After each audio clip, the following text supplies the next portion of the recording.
நாமது மகிமை உண்டாவதாக. ஜீசஸ். அல்லேலூயா. வாசிக்கலாம். லூக்கா எழுதின சுவிசேஷம் 2ஆம் அதிகாரம் 34வது வசனத்தை நாம் வாசிக்கலாம். லூக்கா எழுதின சுவிசேஷம் 2ஆம் அதிகாரம் 34வது வசனத்தை நாம் வாசிக்கலாம். பின்னும் சிமியோன் அவர்களை ஆசீர்வதித்து அவருடைய தாயாகிய மரியாளை நோக்கி, இதோ அநேகருடைய இருதய சிந்தனைகள் வெளிப்படத்தக்கதாக இஸ்ரவேலில் அநேகர் விழுகிறதற்கும் எழுந்திருக்கிறதற்கும் விரோதமாக பேசப்படும் அடையாளமாவதற்கும் இவர் நியமிக்கப்பட்டிருக்கிறார். நல்ல பிதாவே, இந்த அற்புதமான காலை வேளைக்காக உமக்கு ஸ்தோத்திரம். உம்முடைய ராஜ்யம் வருவதாக. ஆண்டவரே, உம்முடைய ராஜ்யம் எங்களுக்குள்ளாய் கட்டப்படும்படி உம்மை நோக்கி நாங்கள் ஜெபிக்கிறோம். இந்த அற்புதமான இந்த காலை வேளைக்காக நாங்கள் நன்றி செலுத்துகிறோம். எந்த மனுஷனையும் பிரகாசிப்பிக்கிற மெய்யான ஒளி நீங்க ஆண்டவரே. உங்கள் வெளிச்சம் எங்களுக்குள்ள பிரகாசிக்கும்படி இந்த காலை வேளை தேவரீர் நீங்கள் ஆசீர்வதிக்கும்படியாக நாங்கள் ஜெபிக்கிறோம்ப்பா. அற்புதமான தேவன் நீங்கள். உங்கள் அன்பை நாங்கள் அறிந்து கொள்ளவும் புரிந்து கொள்ளவும் கர்த்தர் எங்களுக்கு அனுக்கிரகம் செய்யும்படி நாங்கள் ஜெபிக்கிறோம். இஸ்ரவேலே, நீ என்னால் மறக்கப்படுவதில்லைன்னு சொன்னீங்களே, அது எத்தனை உன்னதமானது. கர்த்தாவே, நாங்கள் ஸ்தோத்திரிக்கிறோம். இந்த அற்புதமான இந்த வேளையில் உங்கள் மகிமையான நாமத்தை நீங்கள் உயர்த்தும்படி நாங்கள் ஜெபிக்கிறோம். கர்த்தாவே, அடிமையை ஒப்பு கொடுக்கிறேன். என்னால் ஆகும் என்று சொல்ல என்னிடத்தில் ஒன்று இல்லை என்பதை தேவரீர் நீர் அறிந்திருக்கிறீர். என்னை மறைத்து நீங்கள் வெளிப்படும்படியாய் நான் ஜெபிக்கிறேன். நான் சிறுகவும் அப்பா நீங்கள் பெருகவும் உங்கள் நாமத்தை நீங்கள் உயர்த்தும்படி நான் ஜெபிக்கிறேன், தாழ்த்துக்கிறேன். எல்லா கனமும் மகிமையும் துதியும் உமக்கு ஒருவருக்கே நாங்கள் செலுத்துகிறோம். இயேசு கிறிஸ்துவின் ஜெபிக்கலாம் பிதாவே, ஆமென். அல்லேலூயா. ஆண்டவருடைய நாமத்துக்கு மகிமை உண்டாவதாக. மறுபடியும் வாசிக்கலாம். பின்னும் சிமியோன் அவர்களை ஆசீர்வதித்து நோக்கி, வெளிப்படுத்தத்தக்கதாக இஸ்ரவேலிலே அநேகர் விழுகிறதற்கும் எழுந்திருக்கிறதற்கும் இவர் நியமிக்கப்பட்டிருக்கிறார். அல்லேலூயா. இஸ்ரவேலிலே அநேகர் விழுகிறதற்கும் எழுந்திருக்கிறதற்கும் விரோதமாக பேசப்படும் அடையாளத்திற்கும் இவர் நியமிக்கப்பட்டிருக்கிறார். அல்லேலூயா. அல்லேலூயா. நீங்களும் நானும் கவனிக்க வேண்டிய காரியத்தை ஆவியானவர் இங்கே எழுதி வைத்திருக்கிறார். கிறிஸ்துவானவர் அவர் பிறக்கும் பொழுது சிமியோன், ஆசாரியன் ஆகிய சிமியோன் அவருடைய கரத்தில் வாங்கி பிரதிஷ்டை செய்து மரியாளுடைய கரத்தில் கொடுக்கிற பொழுது இந்த வார்த்தையை அவர் சொல்லுகிறார். தீர்க்க தரிசனமாய் அவர் சொல்லுகிறார், இஸ்ரவேலிலே அநேகர் விழுகிறதற்கும் எழுந்திருக்கிறதற்கும் என்று சொல்லி. அல்லேலூயா. பின் நாட்களிலே மத்தேயு சுவிசேஷம் 11ஆம் அதிகாரம் 6வது வசனம், லூக்கா எழுதின சுவிசேஷம் 7ஆம் அதிகாரம் 23வது வசனத்தில் அவர் சொல்லுவார், என் நிமித்தம் இடரை அடையாதிருக்கிறவன் எவனோ அவன் பாக்கியவான். அல்லேலூயா. என் நிமித்தம் இடர் அடையாதிருக்கிறவன் எவனோ அவன் பாக்கியவான். பின் நாட்கள் ஆண்டவர் சொல்லுகிறார். என்னை சிமியோன் சொன்ன இந்த வார்த்தைக்கு நிறைவேறுதலாய் அவர் சொல்லுகிறார், என் நிமித்தம் இடரல் அடையாதிருக்கிறவன் எவனோ அவன் பாக்கியவான். அல்லேலூயா. ஆனால் வேதத்தில் சொல்லப்பட்டிருக்கு, யார் நிமித்தம் இடரல் வருதோ அவர்களுக்கு ஐயோ அப்படின்னு சொல்லப்பட்டிருக்கு. ஆனால் கிறிஸ்துவானவர் சொல்றார், என் நிமித்தம் இடரல் அடையாதிருக்கிறவன் எவனோ அவன் பாக்கியவான். இடரல் அடைஞ்சா அதுக்கு நான் பொறுப்பு இல்லை அப்படின்னு அழகாக எழுதிட்டார். அல்லேலூயா. ஆனால் இந்த உலகத்தில் பார்த்தீங்கன்னா நீங்களும் நானும் அநேக நேரங்களில் அநேகருக்கு இடரலாக இருக்கிறோம். அதுக்கும் இயேசு கிறிஸ்துவனுடைய வார்த்தைக்கும் வித்தியாசம் இருக்குது. இயேசு கிறிஸ்துவை பார்த்து யாரும் இடரல் அடையக்கூடிய அளவிற்கு அவர் தவறாக நடக்கலை. அல்லேலூயா. ஆனால் அவருடைய நீதி நியாயங்கள் அநேகருக்கு இடரலாக இருக்கிறது. அது ஆவியானவர் அங்கே வெளிப்படுத்துகிறார். நீங்களும் நானும் இந்த காலவேளையில் கவனிக்கணும். விழுகிறதற்கும் எழுகிறதற்கும் ஒரு கூட்டம் இருக்கிறது. நீங்களும் நானும் எந்த கூட்டத்தில் இருக்கிறோம் என்பது அவசியம். அல்லேலூயா. நீங்களும் நானும் எந்த கூட்டத்தில் இருக்கிறோம் என்கிறது அவசியம். நான் விழுகிற கூட்டத்தில் இருக்கிறேன்னா அல்லது எழுந்திருக்கிற கூட்டத்தில் நான் இருக்கிறேனா என்பது அவசியம். இது கடைசி காலம். இந்த தீர்க்க தரிசனங்கள் எல்லாம் நிறைவேறி கொண்டிருக்கிற நாட்கள் இது. இந்த நாட்களிலே நீங்களும் நானும் எந்த அளவிற்கு பாத்திரங்களாய் நாம் நடந்து கொள்ளுகிறோம் என்கிறது மிகவும் அவசியம். ஆண்டவருடைய நாமத்துக்கு மகிமை உண்டாவதாக. யோவான் எழுதின சுவிசேஷம் 6ஆம் அதிகாரம் 60வது வசனத்தை வாசிச்சீங்கன்னா, யோவான் 6:60 சொல்றாரு, அவருடைய சீஷரில் அநேகர் இவைகளை கேட்ட பொழுது, இது கடினமான உபதேசம், யார் இதை கேட்பார்கள் என்றார்கள். அல்லேலூயா. அங்கே சீஷர்கள் அநேகர் இருக்காங்க. 12 பேர் இல்லை, 12 பேருக்கு மேற்பட்டவர்கள் அங்கே இருக்கிறாங்க சீஷர்கள். அப்படி இருக்கும்போது அவர் சில காரியங்களை குறித்து அவர் பேசுகிறார். நானே ஜீவ அப்பம் அப்படிங்கிறார், நானே ஜீவ தண்ணீர் அப்படின்னு சொல்கிறார். இந்த காரியங்கள்லாம் அவர் சொல்லுகிற பொழுது இஸ்ரவேல் ஜனங்கள் எல்லாரும் அதை கேட்குறாங்க. கேட்கும்போது அவங்களால அதை அங்கீகரிக்க முடியல. அதனால தான் அவர் சொல்கிறாரு, அவருடைய சீஷர்கள் அநேகர் இவைகளை கேட்டபொழுது இது கடினமான உபதேசம், இது கடினமான உபதேசம் அப்படிங்கிறாங்க. அல்லேலூயா. அதனால தான் ஆண்டு சொன்னார், சிமியன் சொன்னார், எப்பா இவர் பிறந்திருக்கிறாரு, அநேகர் இவர் நிமித்தம் விழுவாங்க, அநேகர் இவர் நிமித்தம் எழுந்திருப்பாங்க அப்படின்னு சொல்லி. அல்லேலூயா. ஆண்டு சொல்கிறாரு, என் நிமித்தம் இடரடையாது இருக்கிறவன் எவனோ அவன் பாக்கியவான் அப்படின்னு சொல்லுகிறார். ஆனால் இங்கே சொல்லப்பட்டிருக்கு, அவருடைய உபதேசம் என்னவா இருக்குதான்? கடினமாக இருக்குது. அல்லேலூயா. இந்த நாட்களில் சிறியவர் முதல் பெரியவர் வரை சொல்லுகிற காரியம் என்ன அப்படின்னு சொன்னால், பைபிள் ரொம்ப கடினம் அப்படின்றது. அல்லேலூயா. ஏன் அப்படின்னா எல்லாரும் விரும்புகிறது என்ன அப்படின்னு சொன்னால், எளிதாய் வாழணும், ஃப்ரீயாக வாழணும், ஈஸியாக வாழணும். யாரும் நம்மை கண்டிக்கவே கூடாது, யாரும் நம்மளை எதுவும் பேசிடவே கூடாது. எல்லாருக்கும் என்ன அப்படின்னா ஒரு என்னது அந்த ஈஸி கோயிங் அப்படின்னு சொல்லுவாங்க. எந்த தங்கு தடை இல்லாமல் அப்படி போய்கிட்டே இருக்கணும், மனம் போன போக்கில் அப்படியே போய்கிட்டே இருக்கணும், யாரும் எதுவும் சொல்லவே கூடாது. அப்படிப்பட்ட நிலைமையில் போகணும்னு விரும்புகிறாங்க. ஆனால் அப்படிப்பட்டவர்களுக்கு இந்த உபதேசம் மிகவும் கடினமான உபதேசம். அல்லேலூயா. அப்போ நீங்களும் நானும் இந்த கடைசி காலத்தில் நிற்கிறோம். விழுகிற கூட்டமாக இருக்குமானால் ஆண்டு சொல்லரு, எப்பா அநேகர் இடரல் அடைவார்கள். அல்லேலூயா. இந்த உபதேசம் கடினமானது. இந்த உபதேசம் கடினம்னு சொல்லிட்டு என்ன பண்ணுவாங்க, அநேகர் இடரல் அடைவாங்க. எங்கே இடரல் அடைவாங்க? இந்த உபதேசம் கடினம்னு சொல்லி இடரல் அடைவாங்க. இது விழுகிற கூட்டமாக இருக்கிறது. அப்போ இந்த விழுகிற கூட்டத்தில் நீங்களும் நானும் இருக்கக்கூடாது என்கிறது தான் தேவனுடைய வாஞ்சையும் விருப்பமும் கூட.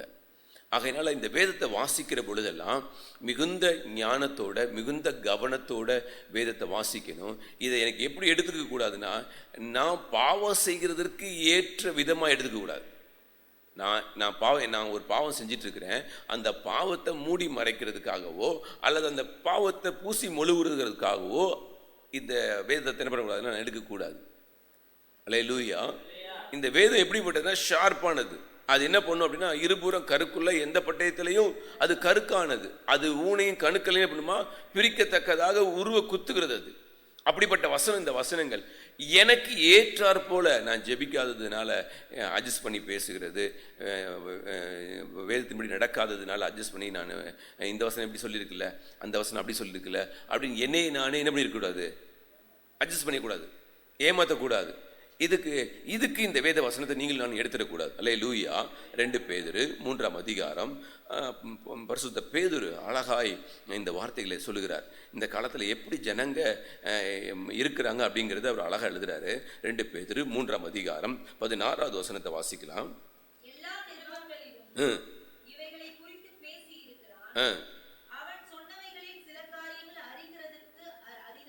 அல்லேலூயா. மறுபடியும் வாசிங்க, தெளிவாக வாசிங்க. எல்லாரும் தயவுசெய்து கவனிக்கும்படி உங்களை அன்பாக கேட்குறேன். எல்லா நிருபங்களிலும் இவைகளை குறித்து பரிசுத்த பவுல் பேசியிருக்கிறான்ங்கிறத பரிசுத்த பேதுரு பதிவு பண்ணுறாரு. பேசியிருக்கிறான். அவன் சொன்னவைகளில் சில காரியங்கள் அறிகிறதற்கு அரிதார், கஷ்டமா இருக்கு அப்படிங்கிறார், புரிஞ்சிக்கிறதுக்கு கஷ்டமா இருக்கும் அப்படிங்கிறார். அல்லேலூயா. கல்லாதவர்கள், படிக்காதவர்களும் ஆவிக்குரிய வாழ்க்கையில உறுதி இல்லாதவர்கள், இந்த உலகத்துல உறுதி இல்லாத தன்னுடைய தாம் போற போக்குல போகணும்னு விரும்புகிறவர்கள், அப்படி சொல்ற இல்லாதவர்களும் மற்ற வேத வாக்கியங்களை புரட்டுகிறது போல தங்களுக்கு கேடு வரத்தக்கதாக இவைகளையும் புரட்டுகிறார்கள். அல்லேலூயா. பரிசுத்த பவுல் எழுதின வார்த்தைகள் பார்த்தீங்கன்னா, பரிசுத்த பவுல் தேவன் கொடுத்திருக்கிற இந்த வார்த்தைகள் பார்த்தீங்கன்னா சபைக்கு அப்படியே எப்படி பேசணுமோ அவ்வளோ தெளிவாக பேசியிருக்கார். இந்த வார்த்தைகளை கூட இந்த கடைசி காலங்களில் என்ன பண்ணுறாங்கன்னா புரட்டுறதற்கு. ஏன்னா கேட்பாங்க, இன்னொரு மனைவியை வச்சுக்கலாமா அப்படின்னு கேட்கும்போது அதுக்கு மோசே சொல்லுவார், எப்பா நீ தள்ளுதல் சீட்டு கொடுத்த பிறகு என்ன பண்ணிக்கோ, திருமணம் செய்துக்கோ அப்படின்னு சொல்லுவார். அதுக்கு முன்னால் என்ன பண்ணிடாத, அப்படி செஞ்சேன்னா அதுக்கு பேர் விபச்சாரம், அதுக்கு பேர் வேசித்தனம் அப்படின்னு சொல்லுவார். அப்படி சொல்லும்பொழுது பார்த்தீங்கன்னா அடுத்தடுத்த கட்டங்களை நீங்கள் பார்த்தீங்கன்னா ஆண்டவர்கிட்ட வந்து கேட்பாங்க. ஆண்டவர் அதுக்கு சொல்லுவார், உங்களுடைய மன கடினத்தினாலே மோசே அப்படி சொன்னார் அப்படின்னு சொல்லுவார். அல்லேலூயா. ஏன்னா அந்த நாட்களில் வசனத்தை அவங்களுடைய என்ன சொல்றது பாவத்துக்கு ஏற்றாற் போல மாற்றிக்கொள்றதுக்கு பிரயாசப்பட்டாங்க. ஏன் இப்படி செஞ்சா என்ன பாருங்க, தாய் தகப்பனை கவனிக்கணும், அது கவனிக்க மாட்டாங்க. அதுக்கு பதிலாக அன்னைக்கு காணிக்கை கொடுத்துரு, இல்லைன்னா தசம பாகத்தை கொடுத்துரு, இதை செஞ்சிரு, என்ன ஆயிரும், அது சரியாயிரும் அப்படின்னு சொல்லி அந்த நாட்களில் செய்திருக்கிறாங்க. அதுதான் பரிசுத்த பேதுரு சொல்றாரு, எப்போ அந்த நாட்களில் வசனத்தை என்ன பண்ணிட்டாங்க, எல்லார் நிருபங்களிலும் இவைகளை குறித்து பேசி இருக்கிறான். அவன் சொன்னவைகளில் சில காரியங்கள் அறிகிறதற்கும் அரிதாயிருக்கிறது, கல்லாதவர்களும் இல்லாதவர்களும் வேத வாக்கியங்களை மற்ற வேத வாக்கியங்களை புரட்டுகிறது போல. அப்ப வேத வாக்கியத்தை ஜனங்களும் இருக்காங்க புரட்டி இருக்கிறாங்க, தங்களுக்கு ஏற்றாற் போல அதை திருப்பி இருக்கிறாங்க. அப்படி புரட்டுகிறது போல தங்களுக்கு கேடு வரத்தக்கதாக இவைகளையும் புரட்டுகிறார்கள். அல்லேலூயா. அப்ப மிகுந்த ஜாக்கிரதை இருக்கணும். எனக்கு ஏற்றாற் போல வசனத்தை நான் ஒரு நாளும் திருப்பிடக்கூடாது. அல்லேலூயா. எனக்கு ஏற்றாற் போல வசனத்தை என்ன பண்ணிடக்கூடாது, அட்ஜஸ்ட் பண்ணிடக்கூடாது. அப்படிங்கிறது தான் ஆவியானுடைய கிரியை. இயேசு கிறிஸ்து எப்பா என் நிமித்தம் நீ இடர் அடையாம இருந்தா நீ பாக்கியவான்பா. சிமியோன் சொல்றாரு, இவர் பிறந்திருக்கிறாரு, இவர் நிமித்தம் அநேகர் விழுகிறதும் அநேகர் எழுந்திருக்கிறதும். அப்ப ஜாக்கிரதையா இருக்கணும். கிறிஸ்துவின் நிமித்தம் நான் விழுந்து போகிறேன்னா, கிறிஸ்துவின் நிமித்தம் நான் எழுந்திருக்கிறேன்னா அப்படிங்கிறதுல எனக்கு மிகுந்த ஜாக்கிரதை அவசியம். ஒரு கூட்டம் இந்த உபதேசம் கடினமான உபதேசம் அப்படியே ஓடு போயிட்டாங்க, முடிஞ்சு போச்சு. யாருக்கு நஷ்டம், யாருக்கு நஷ்டம்? இப்படி சொல்லிட்டு போகிறதுனால யாருக்கு லாபம்? அல்லேலூயா. அப்ப மிகுந்த ஜாக்கிரதையோட இந்த கடைசி காலங்களில் நீங்களும் நானும் ஓடுனாதான் விழாதபடி நம்ம எச்சரிக்கையா இருக்க முடியும். நம்ம மிகுந்த ஜாக்கிரதையா இருப்போம், ஷார்ப்பா இருப்போம். ஒன்று சொன்ன உடனே எப்படி நமக்கு டக்குன்னு கோவம் வருதோ அதே போல டக்குன்னு என்ன வரும்னா, ஐயோ இது பாவம், ஐயோ இது சரியில்லை, ஐயோ இது தவறு அப்படிங்கிறது எப்போ உண்டாகும் அப்படின்னு சொன்னா, நான் அவ்வளவு வேதத்தில் ஷார்ப்பா இருக்கிறதுனால இல்லை காம்ப்ரமைஸே பண்ண மாட்டேன், பரவாயில்ல, இதனால என்ன, அதனால என்ன, இதனால என்ன அப்படின்னு நான் ஒரு நாள் என்ன பண்ண மாட்டேன், அனுமதிக்க மாட்டேன். எஸ்னா எஸ், நோனா நோ அப்படிங்கிறதுக்கு நான் வாழ்வேன் அப்படின்னு சொன்னா இந்த ஆவிக்குரிய வாழ்க்கையில் ஆவிக்குரிய ஓட்டத்தில் ஜெயமா ஓடிடலாம். அல்லேலூயா. இல்லை அப்படின்னா இந்த ஓட்டத்தில் என்னால் தடுமாற்றத்தோட ஓடி நிற்க வேண்டிய நிலைமை. அல்லேலூயா. ஏன்னா இந்த வசனமானது, தேவனுடைய வார்த்தையானது தீர்க்க தரிசனமாய் இந்த பூமிக்கு இறங்கி வருகிறார். கிறிஸ்துவானவர் தீர்க்க தரிசனமாய் இந்த பூமிக்கு இறங்கி வருகிறார். எப்போ சொல்லப்பட்டது? ஆதியில் சொல்லப்பட்ட வார்த்தை. அல்லேலூயா. உன் வித்துக்கும் அவள் வித்துக்கும் பகையை உண்டாக்குவேன் ஆதியில் சொன்ன வார்த்தை அது நிறைவேறி கொண்டிருக்கிறது. இந்த நிறைவேறி கொண்டிருக்கிற வார்த்தை சொல்லுது, விழுகிறது எழுந்திருக்கிறது. அப்போ மிகுந்த ஜாக்கிரதை. அநேகர் விழுவாங்க, அநேகர் எழுந்திருப்பாங்க, ஆனால் நான் எங்கே இருக்கிறேன் என்கிறது மிகவும் அவசியம். அல்லேலூயா. அன்று சொல்லுவார், நீ அனலாயிரு அல்லது குளிராயிரு. அனலும் இல்லாமல் குளிரும் இல்லாமல் நீ வெதுவெதுப்பாக இருந்துன்னு சொன்னால் நான் உன்னை வாந்தி பண்ணி போட்டுருவேன் அப்படிம்பார். அல்லேலூயா. அப்போ ஒன்று அனலாக இருக்கணும், இல்லைன்னா ஓடிடணும்.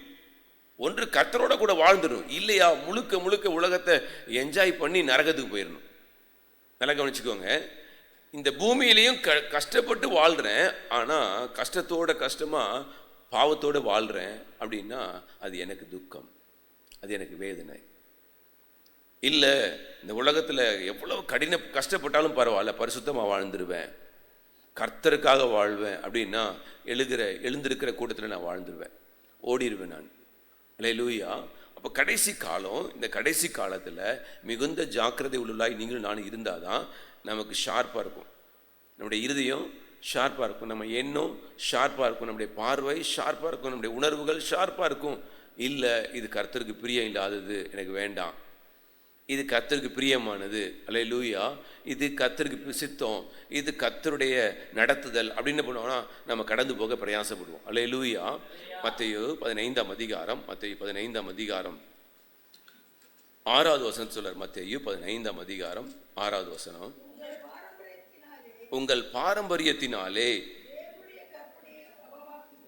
அல்லேலூயா, உங்கள் பாரம்பரியத்தினாலே தேவனுடைய கற்பனையை நீங்க என்ன பண்றீங்க, அவமாக்குறீங்க. அல்லேலூயா. இந்த கடைசி காலங்களில் நடக்கிற சம்பவம் என்ன அப்படின்னு சொன்னா இதுதான் பிரதானமான ஒன்று. நல்ல விசுவாசி தான், நல்ல தேவ ஜனம்தான், ஆதி நாள்ல இருந்து 40 வருஷமா 30 வருஷமா ஆண்டவருக்காக வைராக்கியமா ஓடுறவங்க தான். ஆனா பாத்தீங்கன்னா சின்ன காரியம், பாரம்பரியம் என்கிற சின்ன காரியத்துல ஈஸியா விழுந்து போயிடுவாங்க. பாரம்பரியம் எங்க வழக்குன்னு சொல்றாங்க. நான் மறுபடியும் சொல்றது எனக்கு இங்கேருந்து சொல்றது எனக்கு ரொம்ப கஷ்டமா இருக்கு. இந்த ஜாதியை பற்றியோ அல்லது உங்கள் பாரம்பரியத்தை பற்றி பேசுறது எனக்கு விருப்பம் இல்லை. ஆனாலும் வேதவசனம் அப்படி இருக்குது, தயவுசெய்து புரிஞ்சுக்கோங்க. இங்கே ஆண்டு சொல்லரு, உங்கள் பாரம்பரியத்தினாலே தேவனுடைய கற்பனையை என்ன பண்றீங்களா, அவமாக்குறீங்க, ஒன்றும் இல்லாமல் ஆக்கி போடுறீங்க அப்படிங்கிறார். உலகத்தில் இருக்கிற சில காரியங்கள் இருக்குது, நேரம் பார்க்குறாங்க, சில பேர் காலங்களை பார்க்குறாங்க, சிலர் பார்த்தீங்கன்னா சில காரியங்களை பார்க்குறாங்க, அது இன்னமும் பார்த்துட்டே இருக்கிறாங்க, இன்னமும் பார்க்குறாங்க. கேட்டால் அது அப்படி இது இப்படி அப்படின்னு என்ன சொல்கிறாங்கன்னா தங்களை அட்ஜஸ்ட் பண்ணிக்கிறாங்க. இதெல்லாம் எதுக்காக அப்படின்னா ஆண்டு சொல்கிறேப்பா இல்லை, இன்னைக்கும் அநேக ஜனங்கள் இதை விட்டு வெளியே வர முடியல. ஆனான்னு சொல்கிறாரு, நீ என்னை விட்டு விலகுற, எங்கே போய்கிட்டு இருக்கீங்க அப்படின்னா விழுகிற கூட்டத்துக்கு போயிட்டு இருக்கீங்க அப்படின்னு அர்த்தம். பாரம்பரியம் கர்த்தருடைய வார்த்தை என்ன சொல்லுது, அல்லேலூயா. ஒரு குழந்தை பிறந்திருக்கு அப்படின்னா அங்கே என்ன நடக்கணும், ஒரு குழந்தை உருவாயிருக்குதுன்னா அங்கே என்ன நடக்கணும், ஒரு திருமணம் நடக்கணும்னா அங்கே என்ன நடக்கணும், பைபிள் என்ன சொல்லுது, இது பார்க்கறது இல்லை. ஏன் பாரம்பரியம் என்ன சொல்லுது, என்னுடைய என்ன சொல்லுது வழக்கத்தின்படி நான் என்ன செய்யணும், இதையே யோசிக்கிறதுனால அவர் சொல்றாரு, நீ உன் கற்பனையை மீறுகிற அப்படிங்கிறார். என்னுடைய கற்பனையை நீ மீறுகிற. அல்லேலூயா. பார்த்தீங்கன்னா யாக்கோபு 1ஆம் அதிகாரம் 14வது வசனத்தை நீங்கள் பார்த்தீங்கன்னா யாக்கோபு 1ஆம் அதிகாரம் 14 அவன் தன் சுய இச்சையினாலே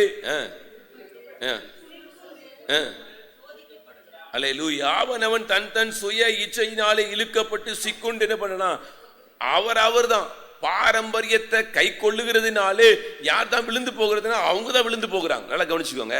பாரம்பரியத்தை கை கொள்ளுகிறவர்கள், தேவனுடைய சமூகத்தை விட்டு விலகி போகிறவர்கள் அவர் தான் விழுந்து போகிறாங்க. நல்லா கவனிக்கணும். ஏன்னா அவங்க விருப்பம், அவங்களுடைய காரியம். அவன் தன் சுய இச்சையினாலே சிக்குண்டு சோதிக்கப்பட்டு என்ன பண்ணனா. அல்லேலூயா. அப்ப இன்றைக்கு இது கடைசி காலம், ஆண்டவரை விட்டு விலகி போகிறதற்குரிய காரியங்கள் பாரம்பரியம். என் இச்சை, இது என்னுடைய விருப்பம், என் விருப்பத்தில் நடக்கிற காரியம், என் விருப்பத்தில் நடக்கிறதுனால தேவ சித்தத்தை என்னால் செய்ய முடியல. என் விருப்பத்தை நான் செய்யறதுனால தேவ சித்தத்தை செய்ய முடியல. எவ்வளவு வேதனை பாருங்களேன். அல்லேலூயா. ஏன் பாரம்பரியம், என்னுடைய காரியங்கள், இதெல்லாம் அதனால்தான் ஆண்டவர் தெளிவாக எழுதியிருக்காரு, அவன் தன் சுய இச்சையினாலே இழுக்கப்பட்டு சிக்குண்டு என்ன பண்றாங்க, சோதிக்கப்படுறாங்க. கர்த்தர் பொல்லாங்கினால் சோதியார். கர்த்தர் பொல்லாங்கினால சோதிக்கிறது இல்லை. ஆனா சோதிக்கப்படுறது யாருன்னா நான் தான். சோதனைக்கு காரணமே நான் தான். ஆனா நான் சொல்றேன், ஆண்டவர் ஏன் எனக்கு இந்த சோதனை, ஏன் என் வாழ்க்கையில் இந்த பிரச்சனை அப்படின்னு நான் ஆண்டவரை அநேக நேரம் கேள்வி கேட்கிறேன். ஆனா கர்த்தர் சொல்றாரு, இல்லப்பா நீ தான் சிக்குண்டு சோதிக்கப்படுற, நான் இல்லை, நான் உன்னை சோதிக்கல. கர்த்தர் சிட்சிக்கிறதற்கும் சோதிக்கிறதற்கும் பயங்கர வித்தியாசம் இருக்கு. பொல்லாங்கினால சோதிக்கிறதற்கும் சிக்குண்டு நம்ம சிட்சைக்கும் வித்தியாசம் இருக்கிறது. தகப்பன் சிட்சிக்கிறதற்கும் அல்லேலூயா சிட்சிக்கிறதற்கும் இங்க சோதனைக்கும் பயங்கர வித்தியாசம் இருக்குது. அல்லேலூயா. அல்லேலூயா. சில இடங்களில் நீங்க போய் பார்த்தீங்கன்னு சொன்னா பிள்ளை தப்பு செஞ்சிருப்பான். தப்பு செஞ்ச பக்கத்துல இருந்து குற்றப்படுத்த வருவாங்க. குற்றப்படுத்த வந்தால் பெற்றோர் என்ன பண்ணுவாங்கன்னா, தாயோ தகப்பனோ என்ன பண்ணிடுவாங்கன்னா, மற்றவங்க தான் பிள்ளை மேலே கை வச்சிடக்கூடாதுங்கிறதுக்காக இவங்க அடிச்சிருவாங்க. அதுலேயே வந்தவங்க என்ன பண்ணிடுவாங்க, விட்டுட்டு போயிடுவாங்க. சில கேஸ் இருக்காது, அப்பயும் விடாது, அது மோசமானது. பார்த்தீங்கன்னா விட்டுருவாங்க, ஐயோ அடிச்சிட்டாங்க, பிள்ளையை அடிச்சிட்டாங்க, விட்டுருவோம் அப்படின்னு பயந்துட்டு விட்டுருவாங்க. இல்லை விட்டுருங்க விட்டுருங்க விட்டுருங்க. அல்லேலூயா. சிட்சைங்கிறது வேற, இது சிட்சை. எது? என் பிள்ளை வேற எங்கேயும் போய் நின்றக்கூடாதுங்கிறது சிட்சை, கர்த்தருடைய சிட்சை. ஆனால் சோதனை வேற. சோதனை வேற. என்னுடைய விருப்பத்தினால விழுந்து போன சோதனை, அதுதான் சோதனை. என் விருப்பத்தில் நான் விழுந்து போயிட்டேன், என் விருப்பத்தில் கர்த்தரை விட்டு வழி விலகிட்டேன், என் விருப்பத்தினால கர்த்தருக்கும் எனக்கும் கேப் இருக்குது. இது சோதனை. யார் சோதனை இது? நான் என்னால் உண்டான சோதனை. அல்லேலூயா. ரோமர் 8:28 சொல்வார், அன்றியும் அவருடைய தீர்மானத்தின்படி அழைக்கப்பட்டவர்களாய் தேவனிடத்தில் அன்பு கூறுகிறவர்களுக்கு சகலமும் நன்மைக்கு ஏதுவாய். தேவனிடத்தில் அன்பு கூறுகிறவர்களுக்கும் என் விருப்பத்தின்படி ஓடுறதுக்கும் வித்தியாசம் இருக்குது. இன்னைக்கு போட்டு குழப்பிக்கிறது. நல்லா கவனிச்சுக்கோங்க. தேவனிடத்தில் அன்பு கூறுகிறவர்களுக்கு சகலமும், ஆண்டவரிடத்தில் அன்பு கூறுகிறவர்களுக்கு சகலமும் வேற நடக்கிறதே வேற. ஆனா ஏன் சுய இச்சையினால இழுக்கப்பட்டு சோதிக்கப்படுறது வேற. ரெண்டையும் நம்ம என்ன பண்ணுவோம், போட்டு குழப்புறது. தேவன் மேல அன்பு இருந்தா என்ன பண்ண மாட்டோம், சுய விருப்பத்துக்கு போக மாட்டோம், சுய விருப்பத்துக்கு போக மாட்டோம், சுய விருப்பத்தின்படி நடக்க மாட்டோம், சுய லாபத்தை செய்ய மாட்டோம், சுயமான காரியங்களில் போய் தலையிட மாட்டோம். கர்த்தருடைய கரமா, இது கர்த்தருடைய விருப்பமா, இது கர்த்தருடைய செய்கையா அப்படின்னா கொஞ்சம் ஜாக்கிரதையா இருக்கும். ஏன்னா என் ரட்சிப்பு விலையேற பெற்றது. நல்லா கவனிச்சுக்கோங்க, என் ரட்சிப்பு விலையேற பெற்றது. இதுக்காக நான் எதை வேணா இழப்பேன். அதான் பவுலுடைய கூற்று, பவுலுடைய விருப்பம் அதுதான். எதனால நான் இழப்பேன். ஆனா கேயாசியினுடைய விருப்பம் எதுனா, ரட்சிப்பு இழந்தாலும் பரவாயில்ல, எனக்கு எது வேணும், ட்ரெஸ்ஸும் நகையும் வேணும். பவுலுடைய விருப்பம் அப்படி இல்லை. அப்ப நீங்களும் நானும் எதுக்காக விழுகிற கூட்டத்தில் இருக்கிறோமா அல்லது எழுந்திருக்கிற கூட்டத்தில் இருக்கிறோமா? என்னுடைய விருப்பம் எது, கர்த்தருடைய சித்தம் எது தெரியலனா எவ்வளவு துக்கம் பாருங்களேன். அல்லேலூயா. அதே யாக்கோபு 1:8 சொல்லுவாரு, இருமனம் உள்ளவன் தன் வழிகளில் எல்லாம் நிலையற்றவனா இருக்கிறான். இது கடைசி காலம். இன்னைக்கு பார்த்தீங்கன்னா பாவமா பரிசுத்தமா, நீதியா அநீதியா, சமாதானமா சமாதானம் இல்லாத நிலைமையா, அல்லேலூயா, சமாதானமா சண்டையா, இப்படி அநேக காரியங்கள் இன்னைக்கு போட்டு ஜனங்களோட கூட போராடிக்கிட்டு இருக்குது. ஜனங்களோட கூட போராடிக்கிட்டு இருக்குது. வேத வசனம் கர்த்தர் நம்மளோட கூட போராடுகிறார். நீங்களும் நானும் பரலோகம் பலவந்தம் பண்ணுகிறது பிடிச்சுக்கிட்டா பாக்கியவான்கள். அல்லேலூயா. கர்த்தர் நம்ம கூட இடைபடுகிற காரியங்களை நம்ம பிடிச்சிக்கிட்டோம் அப்படின்னு சொன்னா நம்ம பாக்கியவான்கள் ஆயிடலாம். ஆனா விட்டா நம்ம இழந்து போயிடுவோம். ஆவிக்குரிய வாழ்க்கை ஈஸியாக இழந்து போயிடலாம். விழுந்து போகிற கூட்டத்தில் போயிடுவோம். அப்போ எனக்கு நிதானம் இருக்கணும். நான் செய்கிறது கர்த்தருடைய சித்தத்தின்படி போகிறேனா, நான் போகிறது என் சுய விருப்பத்தின்படி போகிறேனா? சுய விருப்பத்தின்படி நான் போய்கிட்டு இருப்பேன் அப்படின்னு சொன்னா விழுந்து போகிற கூட்டத்தில் நான் உட்கார்ந்து இருக்கிறேன். இல்ல கர்த்தருடைய விருப்பத்தின்படி போறேன், இது வரைக்கும் கர்த்தர் என்னை காத்து கொண்டிருக்கிறார், இனி என்ன பண்ணுவாரு, காத்து கொள்வார். அல்லேலூயா. அப்ப அப்படி ஓடுற ஓட்டமா இருக்கும். அல்லேலூயா. இல்லை அப்படின்னா நீங்கள் உங்களுக்கு நல்லா தெரியும், நம்ம எங்கே விழுகிறோம் எங்கே எழுந்திருக்கிறோம் நல்லா தெரியும். நமக்கு தெரியாமல் இல்லவே இல்லை. நமக்கு கண்டிப்பாக தெரியும், எல்லாருக்கும் தெரியும். நான் விழுந்து போயிற நிலைமையில் இருக்கிறேன்னா அல்லது என்னை காத்துக்கொள்கிற நிலைமையில் நான் ஓடுறேனா அப்படிங்கிறது எல்லாருக்கும் தெரியும். இதை செய்கிறேன், இது கர்த்தருக்கு பிரியம் இல்லை, நல்லா தெரியும். இதை செய்கிறேன், இது கர்த்தருக்கு பிரியமானது, நல்லா தெரியும். அல்லேலூயா. அப்போ கர்த்தர், அதனால தான் கர்த்தர் சொன்னாரேப்பா, உன் இருதயமே உன்னை குற்றவாளியான்னு தீர்க்குமானா இதுக்கு மேலே வேற என்ன வேணும்? நான் உன்னை தீர்க்க மாட்டேன்ப்பா, என் வசனமே என்ன பண்ண உன்னைய நியாயம் தீர்க்கும். அவ்வளவு தேவன் அவ்வளவு ஷார்ப்பாக இருக்கார். நீங்களும் நானும் அவருடைய பிள்ளைகளாக இருக்கிறோம். அவ்வளவு ஷார்ப்பாக இருந்தால் தான் கடைசி காலத்தில் இந்த ஓடத்தை ஓட முடியும். இருமனம் உள்ளவன் தன் வழிகளில் எல்லாம் நிலையற்றவனாக இருக்கிறான். பிலிப்பியர் நிருபம் 3:19 வாசிச்சின்னா அங்கே சொல்லப்பட்டிருக்கும். பிலிப்பியர் 3:19 அவர்களுடைய முடிவு அழிவு. நல்லா கவனிச்சுக்கோங்க. அவருடைய தேவன் வயிறு, அவர்களுடைய மகிமை என்னவா, அவருடைய புகழ்ச்சி என்னவா, லட்சையே. இவர்கள் யாரு? பூமிக்கு அடுத்தவைகளையே சிந்திக்கிறார்கள். பரலோகத்துக்காக ஐயோ வேண்டாம்ப்பா, இது பரலோகத்துக்காக இதை நான் விட்டுடுறேன், பரலோகத்துக்காக இதை நான் வேண்டாம், எனக்கு வேண்டாம், பரலோகத்துக்காக இந்த காரியம் எனக்கு வேண்டாம், பரலோகத்துக்காக இது வேண்டாம். யார் இன்னைக்கு அப்படி வெறுக்க முடியும்? விழுகிற கூட்டத்தில் இருக்கிறவங்களை குறித்து இங்கே ஆவியானவர் எழுதி வைத்திருக்கிறார். அவர்களுடைய முடிவு அழிவு, அவருடைய வயிறு, அவருடைய தேவன் வயிறு மகிமை லட்சையே. இவங்க யாருன்னா இவங்களை ஈஸியாக கண்டுபிடிச்சிடலாம். இவங்க எப்போது எதுலேயே இருப்பாங்க? பூமிக்கு அடுத்தவைகளே இருப்பாங்க. பூமிக்கு அடுத்தவைகளே இருப்பாங்க. என் சிந்தை எதுலேயே இருக்குது? கர்த்தர் வரப்போறாரே, அதுக்கு நானும் என் குடும்பமும் ரெடியாக இருக்குமா? நானும் என் குடும்பமும் ரெடியாக இருக்குமா? ஆண்டவர் வருவார், எப்போ வருவாருன்னு தெரியாது, நம்ம ரெடியாக இருக்குமா? அந்த ஆயத்தம் யோபுவுக்கு இருந்துச்சே. யோபுக்கு இருந்ததுனால தான் யோபு தினந்தோறும் தான் பிள்ளைகள் தவறு செய்திருப்பார்களோ இல்லையோ என்று சொல்லிட போனானா ஆண்டவருக்கு தகன பலி செலுத்திட்டு இருந்தான், சர்வாங்க தகன பலி. அப்போ எந்த அளவுக்கு யோபு ஜாக்கிரதையாக இருந்திருக்கார். அப்போ நீங்களும் நான் ஜாக்கிரதையாக இருந்தால் மாத்திரம்தான், நம்ம எச்சரிக்கையாக இருந்தால் மாத்திரம்தான் இந்த இந்த இந்த உலகத்தினுடைய பூமிக்கு அடுத்த வகைகளை சிந்திக்க மாட்டோம். காலை எழுந்ததுலேருந்து எத்தனை பேர் ஸ்தோத்திரம் பண்ணிக்கிட்டே இருக்கீங்க அப்படின்னா எனக்கு தெரியல. எத்தனை பேர் பண்ணிட்டு இருக்கீங்கன்னு தெரியல. கொஞ்சம் பண்ணி பாருங்கள், முடியுதா இல்லையான்னு பாருங்கள். அவ்வளோ கஷ்டம். உங்கள் சிந்தனை அப்படின்றதுக்குள்ளே மாறிக்கிட்டே இருக்கும். ஸ்தோத்திரம் சொல்லவே விடாது. பயங்கர போராட்டம். நீங்கள் பண்ணி பாருங்கள். எப்போதும் அப்படியே உள்ளுக்குள்ளே இந்த டேப் ரெக்கார்டில் ஓட்டிகிட்டே இருக்கும் பாருங்களேன்.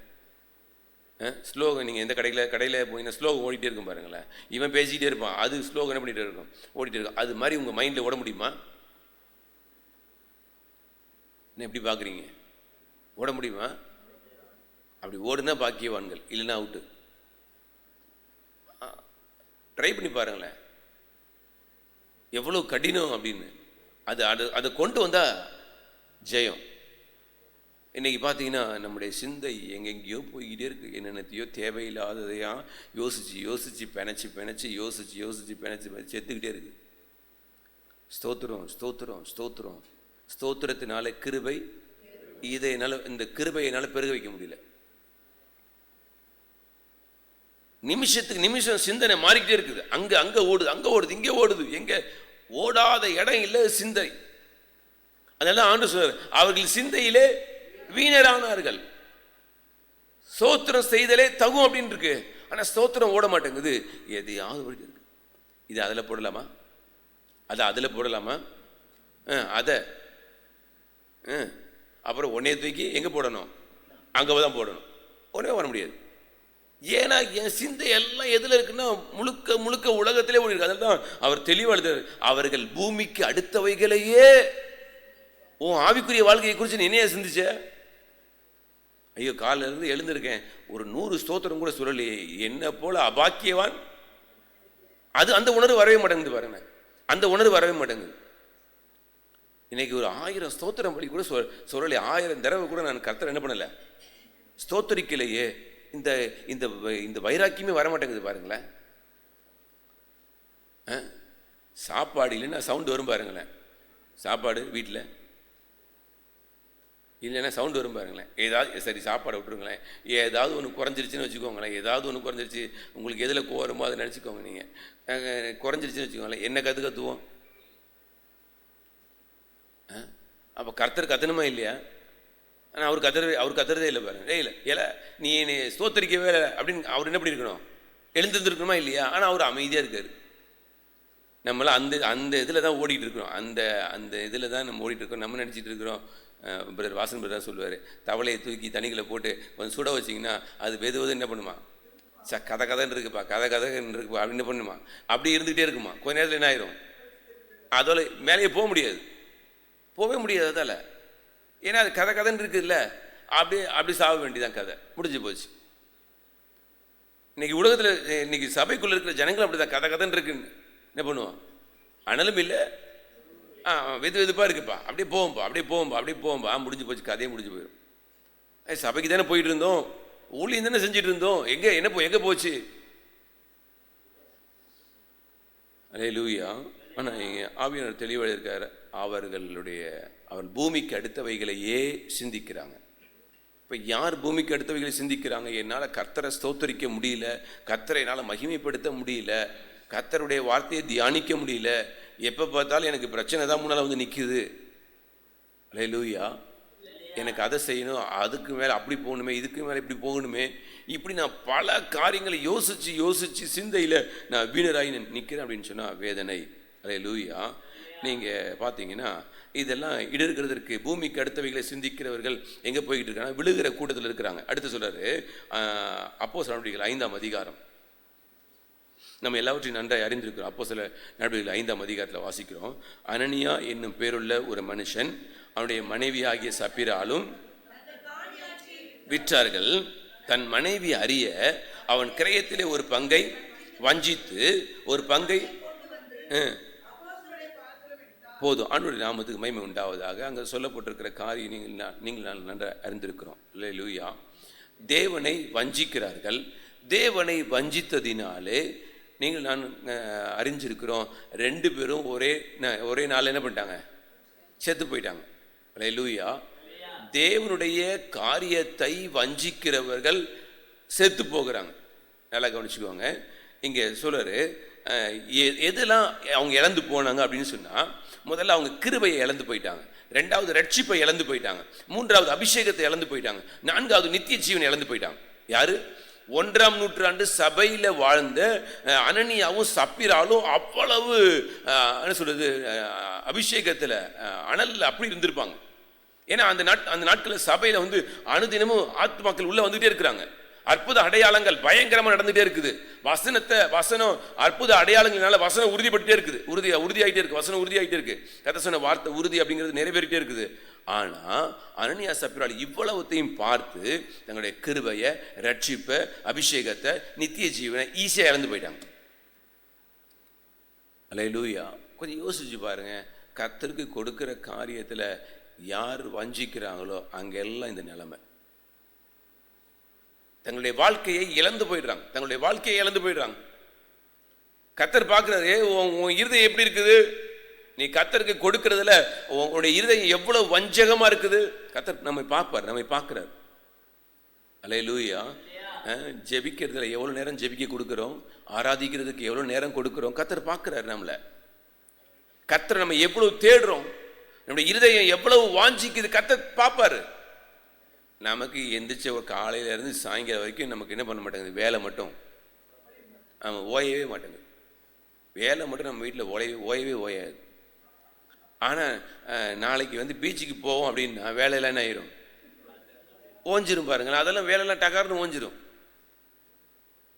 நம்ம எல்லோரும் நாளைக்கு ஹோட்டலுக்கு போகலாம் அப்படின்னா பார்த்தீங்கன்னா அப்படியே பானை சட்டியெல்லாம் அப்படியே என்ன பண்ணுவோம்? அமைதியாக இருக்கும். அப்போ பானை சட்டியெல்லாம் கூப்பிடும், யோ என்னையும் விட்டுட்டு எங்கே போகிற அப்படின்னு அது கேட்கும். ஆனால் நம்ம இல்லை நீ கொஞ்சம் உனக்கு ரெஸ்ட்டு, நீ போயிட்டு நாங்கள் வெளியே போயிட்டு வரோம் சொல்ல முடியுதில்ல. ஆனால் பைபிளை மட்டும் என்ன பண்ண முடியல? எல்லாத்தையும் எல்லாம் ஓரம் கட்டி பைபிளை உட்காந்து வாசிக்க முடியல பாருங்களேன், ஜெபிக்க முடியல பாருங்க, ஆண்டவர் தேட முடியல. ஆண்டவரை தேட முடியாதது எவ்வளவு வேதனை. ஆண்டவர் கேட்பாரு, எனக்கு கொடுக்க வேண்டிய நேரத்தை நீ கொடுத்தியான்னு கேட்பாரு. எனக்கு என்னை ஆராதிக்க வேண்டிய ஆராதனை நீ ஆராதிச்சியான்னு கேட்பாரு. நீ ஜெபிக்க வேண்டியது ஜெபிச்சியா, வேதத்தை வாசிக்க வேண்டியது வாசிச்சியா, நீ எப்படி தேடுன பாப்பார். ஆண்டவர் பாப்பார், எனக்கு நீ என்ன ப்ரியாரிட்டி கொடுத்தன்னு கேட்பார். நீ என்ன ப்ரியாரிட்டி எனக்கு கொடுத்த? கர்த்தர் பாப்பார். ப்ரியாரிட்டி கர்த்தருக்கு ப்ரியாரிட்டி கொடுக்கலையா, ரைட்பா, அவ்வளோதான், ரட்சிப்பு அவுட்டு, கிருபை அவுட்டு, நித்திய ஜீவன் அவுட்டு, எல்லாம் முடிஞ்சு போச்சு. கர்த்தரை தேடாத ஒரு தேவனுடைய மனுஷன், கர்த்தருக்கு கொடுக்காத ஒரு மனுஷன் எப்படி பிரகாசிக்க முடியும்? அல்லேலூயா. மத்தேயு எழுதின சுவிசேஷம் 18ஆம் அதிகாரம் 27 வாசிக்கலாம். மத்தேயு எழுதின சுவிசேஷம் 18ஆம் அதிகாரம். ஆண்டவன் மனதிறங்கி அவனை விடுதலை பண்ணி கடனையும் அவனுக்கு மன்னித்து விட்டான். அப்படி இருக்க புறப்பட்டு போகையில், அல்லேலூயா, இவன் எவ்வளவு வாங்கினான்னா 10,000 தாலந்து, 10,000 தாலந்து, 10,000 தாலந்து வாங்கினவன் யாரு? நான் 10,000 தாலந்து வாங்கிட்டேன். அடுத்தது எனக்கு ராஜா என்ன பண்ணிட்டாரு? மன்னிச்சிட்டார். என்னையும் என் குடும்பத்தையும் எல்லாத்தையும் மன்னிச்சிட்டார். மன்னிச்சு சரி போ, நீ எப்போ எனக்கு கொடுக்க முடியுமோ அப்போ கிளம்பு அப்படின்னு அனுப்பிட்டார். இவர் கிளம்பி வெளியே போகிறார், வீட்டுக்கு போகிறார். அப்படி இருக்க போகையில் பாருங்க, 10,000 தாலந்து வாங்கினா எங்க இருக்கிறேன், 100 வெள்ளி எங்க இருக்குது? வாசிங்க. ஒருவனை கண்டு அவனை பிடித்து தொண்டையை நெரித்து தீர்க்க வேண்டும் என்றான்.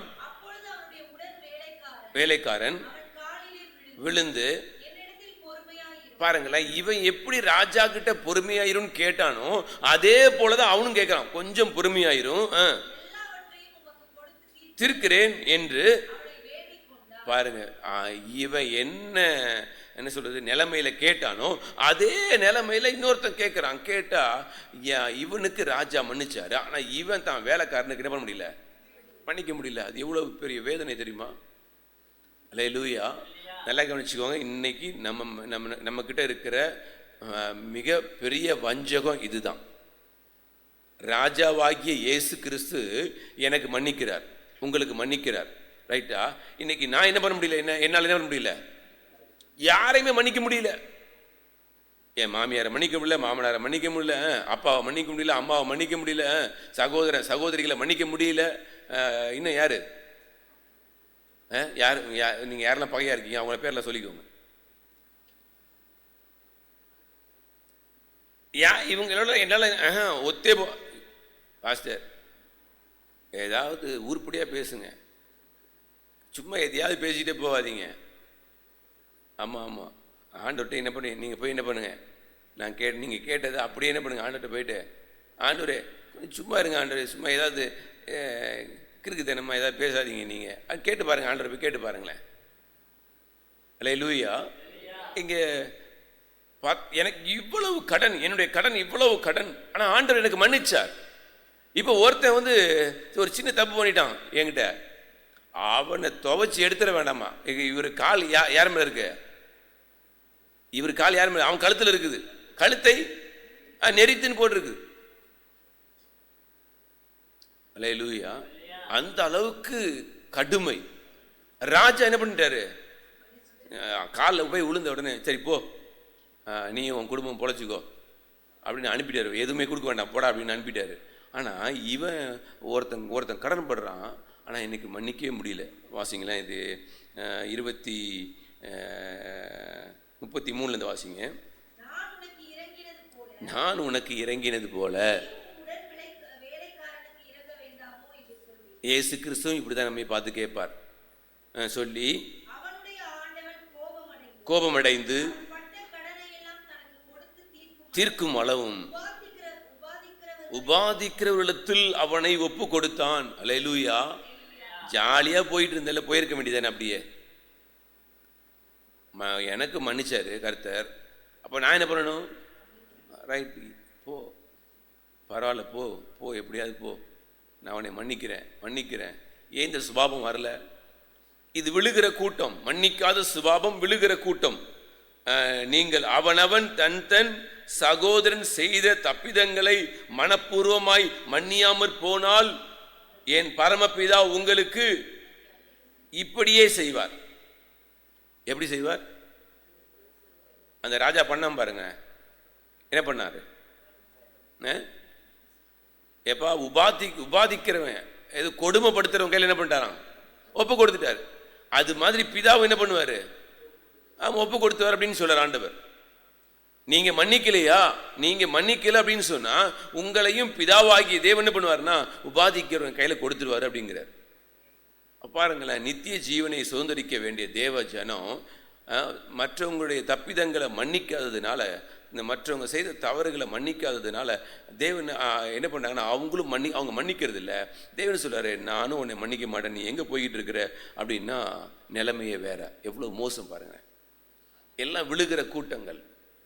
செத்த ஒரே ஒரு தைலக்காரனுடைய குப்பி என்ன பண்ணிருச்சான், ஆமா கெட்டு நாரி போயிருச்சு. எவ்வளவு வேதனை. இவ்வளவு பெரிதான ரட்சிப்பு, இந்த இவ்வளவு பெரிதான ரட்சிப்பை நீங்களும் நானும் எவ்வளவு ஈஸியா இழந்து போகிறோம் அப்படின்னு சொன்னா ஒரே ஒரு செத்த அல்லேலூயா.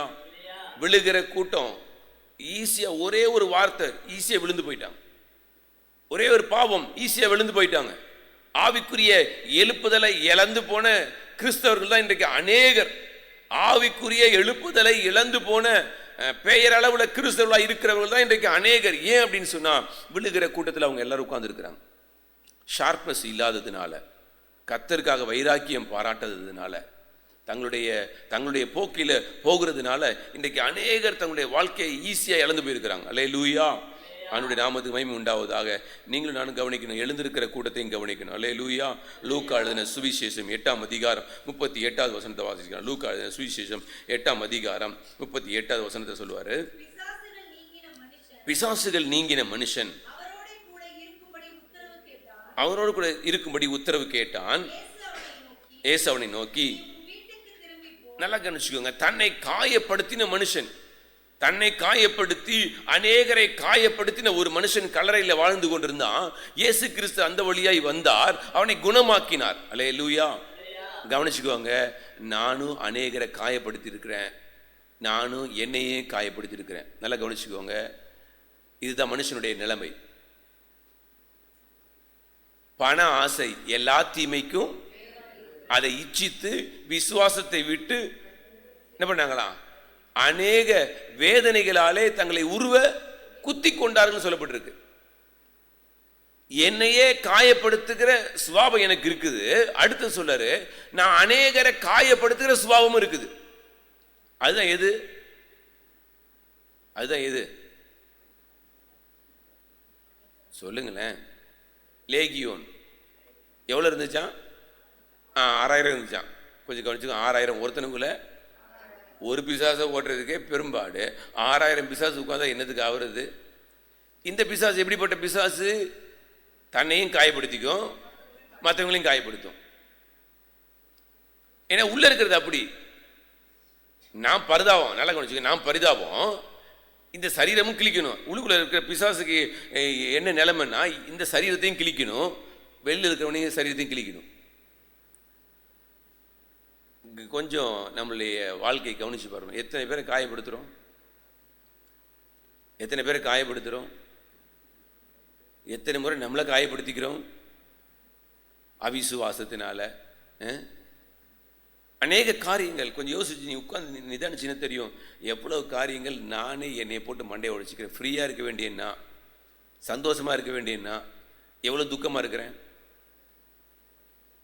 அல்லேலூயா. ஆண்டுடைய வார்த்தையை நினைச்சு சந்தோஷப்பட்டு களி கூற வேண்டியன்னா, ஏதோ ஒரு துக்கத்தை எடுத்து உட்காந்துக்கிட்டு துக்கப்பட்டுட்டு என்னை ஒடுக்கிக்கிட்டு இருக்கிற, அது எவ்வளோ என்னையை நான் கீறிக்கொள்ளுகிற நிலைமையாச்சு, என்னையை நான் காயப்படுத்துகிற நிலைமையாச்சு. அல்லேலூயா. கர்த்தர் கொடுத்தா என்ன, கொடுக்கலனா என்ன? யோபுதான், கர்த்தர் கொடுத்தாரியா, அவர் எடுத்தாரியா, அவருடைய நாமத்துக்கு நன்மையை பெற்று நான் பெற வேண்டாமோ? அப்போ நன்மை அனுபவிச்சு இப்போ தீமை அனுபவிக்கிறேன். எல்லாம் எங்கள் அப்பா தானே. அல்லேலூயா. அப்போ நான் எதுக்குனாலும் ரெடிப்பா, எதுனாலும் நான் ரெடி, நான் போவேன், அவர் கூட போவேன். இதுதான் எழுந்திருக்கிற கூட்டம். இங்கே ஆண்டு சொல்லுகிறார், நீங்க மன்னிக்காத இந்த மனுஷன், அல்லேலூயா, அநேகரை காயப்படுத்தினவன், தன்னை காயப்படுத்தினவன், இப்ப தானும் குணமாகி அநேகரை குணமாக்கினான். அல்லேலூயா. தானும் குணமாகி அநேகரை குணமாக்கினான். நல்லா கவனிச்சுக்கோங்க, கிறிஸ்துவை சந்திக்கிறதற்கு அநேகர் தேடி வந்தாங்க. இவன் போய் இந்த வசனத்தை வாசிங்களேன், 30வது வசனத்தை வாசிங்க, 29. இயேசு அவனை நோக்கி, நீ உன் வீட்டுக்கு திரும்பி போய் 39 திரும்பி போய் சொல்லி அனுப்பிவிட்டார். அவன் போய் எங்கும் பிரசித்திப்படுத்தினான். இயேசு திரும்பி வந்தபோது, அந்த இடத்துக்கு ஆண்டவர் திரும்பி வந்தபோது எல்லாரும் அல்லேலூயா. நீங்க பாத்தீங்கன்னா, இதுக்கு முன்னால பாத்தீங்கன்னா, பன்றிக்கு சொந்தக்காரங்க எல்லாரும் இயேசுவை எப்படி துரத்திடுவாங்க. அல்லேலூயா. இவன் போய் ஊருக்குள்ள போய் தனக்கு நேர்ந்த காரியங்கள் எல்லாம் சொன்னா, பட்டணத்து ஜனங்கள் எல்லாரும் வந்து மறுபடியும் அவர் என்ன பண்றாங்கன்னா வரவேற்கிறாங்க. அல்லேலூயா. தன்னையும் காயப்படுத்தி அநேகரை காயப்படுத்தினவன் இப்ப தன்னையும் சுகமாக்கின தேவன் நிமித்தம் அநேகரை சுகமாக்குகிறவனாய் மாறிட்டான். அல்லேலூயா. அநேகருக்கு இரட்சகனாய் மாறிட்டான். நல்லா கவனிச்சுக்கோங்க. இயேசு நமக்குள்ள வந்துட்டார் அப்படின்னு சொன்னா நாம் அநேகரை ரட்சிக்கிறவளாய் மாறிடுவோம். இதுதான் எழுந்திருக்கிற கூட்டம்.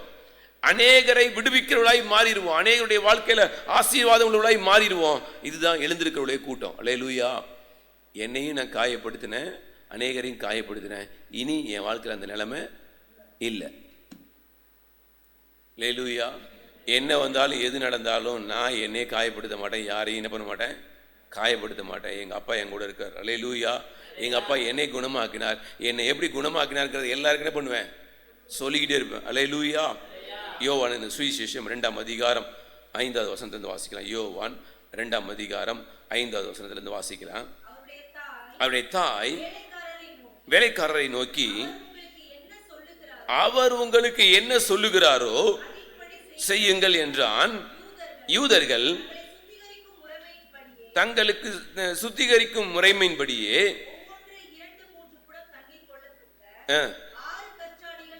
அங்கே வைத்திருந்தது. இயேசு வேலைக்காரரை நோக்கி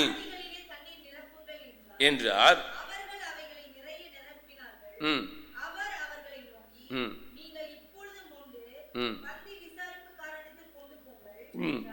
என்றார். போதும். ஆண்டவருடைய நாமத்துக்கு மகிமை உண்டாவதாக. நல்லா கவனிச்சுக்கோங்க. இது சுத்திகரிக்கிறதற்காக வாசல்ல வச்சிருக்கிற ஒரு பாத்திரம். வெளில இருந்து வர்றவங்க வந்து கால்களை கைகளை முகங்களை கழுவிட்டு என்ன பண்ணுவாங்க, வீட்டுக்குள்ள போவாங்க. அதற்காக வைக்கப்பட்டிருக்கிற 6 கற்சாடிகள். அல்லேலூயா. அல்லேலூயா. நல்லா கவனிக்கணும். எஜமானனுக்கு உபயோகமான எந்த நற்கிரியும் செய்திருக்கு என்ன பண்ணுவான், இந்த பாத்திரம் ஆயத்தமா இருக்கும். ஆண்டவரை எங்க நாளும் மகிமைப்படுத்துறதுக்கு நீங்களும் நானும் ரெடியா இருக்கணும். அதுதான் மேன்மை.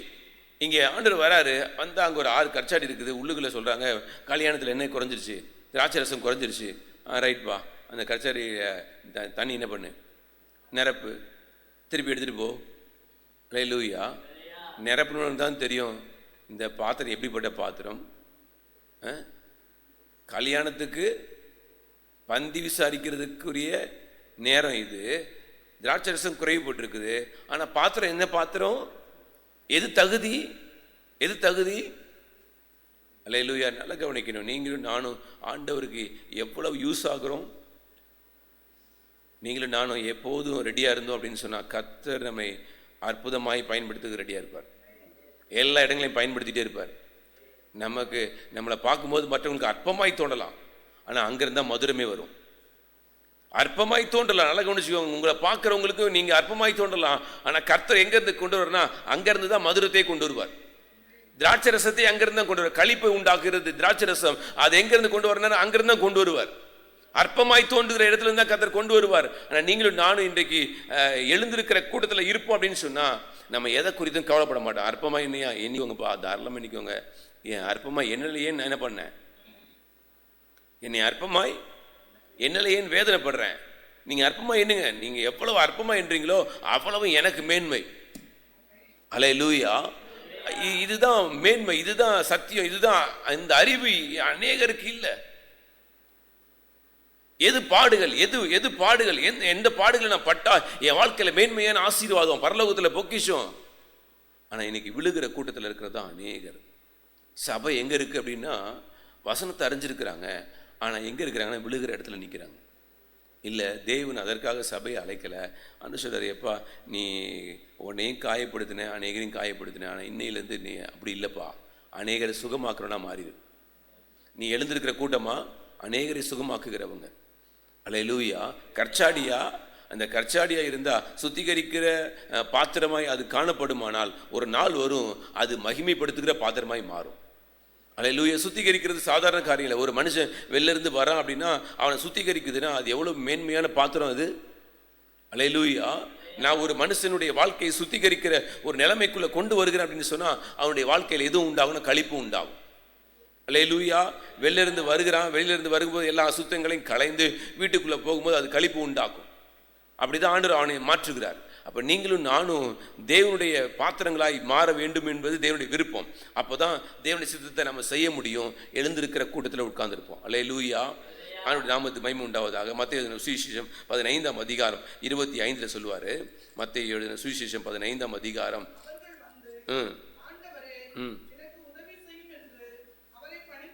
பணிந்து கொண்டார்கள். பிள்ளைகளின் அப்பத்தை நல்லதல்ல என்றார். அதற்கு அவள், மெய்தான் ஆண்டவரே, ஆகிலும் மேஜைகளிலிருந்து விழும் துணிக்கைகளை தின்னுமே என்றாள். அல்லேலூயா. இயேசு அவளுக்கு பிரதியுத்தரமாக, ஸ்திரீயே, உன் விசுவாசம் பெரிது, நீ விரும்புகிறபடி உனக்கு ஆக கடவது என்றார். அந்நேரமே அவள் மகள் ஆரோக்கியமானாள். அல்லேலூயா. நல்லா கவனிச்சுக்கணும். தன்னை தாழ்த்துகிறவன் தான் உயர்த்தப்படுவான். தன்னை தாழ்த்துகிறவன் தான் உயர்த்தப்படுவான். எழுந்திருக்கிற கூட்டம்னா தன்னை தாழ்த்துகிற கூட்டமாக இருக்கும். எது எழுந்திருக்கிற கூட்டம் அது தாழ்மைக்குரிய கூட்டம், தாழ்மையை அணிந்திருக்கிற கூட்டம். அந்த கூட்டத்துக்கு தேவன் வச்சிருக்கிற காரியம், எப்போ நீ எழுந்திருக்கிற கூட்டம்பா. கானானிய ஸ்திரீ ஆண்ட போய் கேட்குறா, ஐயா என் பிள்ளை இப்படி இருக்கிறா, பிசாசு போராட்டத்தில் இருக்கிறா, அவளை குணமாக்கணும் அப்படின்னா அவர் சொல்கிறார், எப்பா நான் என் இஸ்ரவேலுக்கு மட்டும்தான் வந்திருக்கிறேன், யாருக்கு வரல, புறஜாதிகளுக்கு வரலை. அதுக்கு அவர் அழகாக பேசுகிறாரு, நான் அப்பத்தை யாருக்கு போட மாட்டேன், நாய்க்குட்டிகளுக்கு போட மாட்டேன் அப்படிங்கிறாரு. அவள் சொல்கிறா, ஆமாம், மேஜையிலேருந்து விழுகிறது யார் சாப்பிடுவா? அல்லேலூயா. எவ்வளவு ஞானம் பாருங்க, எவ்வளவு ஞானம் பாருங்க. ஒரு அற்புதத்தை பெறணும்னா எவ்வளவு ஞானம் வேணும் பாருங்க. இந்த அம்மாவுடைய தாழ்மை, தன்னை எந்த அளவுக்கு தன்னை தாழ்த்தினாங்களோ அந்த அளவுக்கு அவங்க விடுதலை வாழ்க்கையை வாங்கி கொண்டாங்க. அதே போல தான் நம்முடைய வாழ்க்கையிலையும் எங்கெல்லாம் நம்ம தாழ்த்துக்கிறோமா அங்கெல்லாம் கர்த்தர் நம்மை உயர்த்திட்டே இருப்பார். பூமிக்குரிய ஆசீர்வாதம் வேணுமா, நம்மை தாழ்த்த பூமிக்குரிய ஆசீர்வாதம் நம்மகிட்ட வந்து சேரும். அல்லேலூயா. அந்த வேளையிலே அதே நேரத்திலே அவள் மகள் சுஸ்தமானாலும் சொல்லப்பட்டிருக்கு. தன்னை தாழ்த்துகிறவனுடைய கிருபை உடனே அற்புதம், தன்னை தாழ்த்துகிறவனுடைய கிருபை உடனே அதிசயம். அல்லேலூயா. அப்போஸ்தலர் நடவடிக்கைகள் 9ஆம் அதிகாரம், அப்போஸ்தலர் நடவடிக்கைகள் 9ஆம் அதிகாரம், அப்போஸ்தலர் நடவடிக்கைகள் 9ஆம் அதிகாரம் 1வது வசனத்திலிருந்து வாசிக்கலாம்.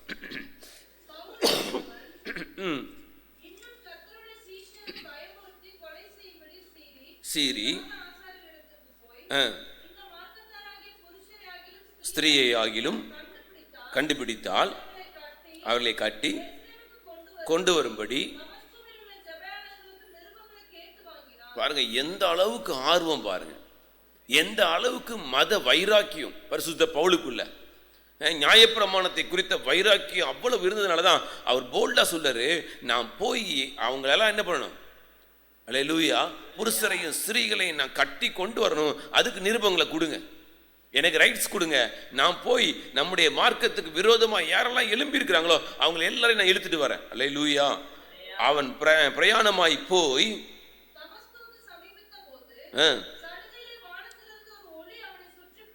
பிரகாசித்தது, விழுந்தான், சவுலே சவுலே நீ என்னை ஏன் துன்பப்படுத்துகிறாய் என்றார்.